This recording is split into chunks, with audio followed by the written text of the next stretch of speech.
अकेले दूध में पका कर खाएं तो फिर भी बहुत ज्यादा मजेदार बनेगी इंशाअल्लाह ताला। तो नाज़रीन, कैसी लगी आपको हमारे साबूदाने की खीर की वीडियो? आप भी जरूर पका कर खाएं और बताएं कि कैसी लगी आपको।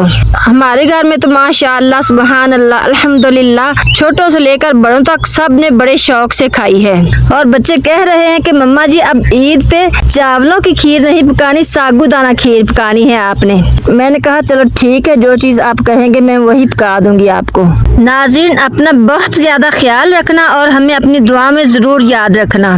तो नाज़रीन, अब हम फिर मिलेंगे एक नई वीडियो के साथ नेक्स्ट वीडियो में इंशाअल्लाह ताला। तब तक के लिए अल्लाह हाफिज़, अल्लाह निगहबान।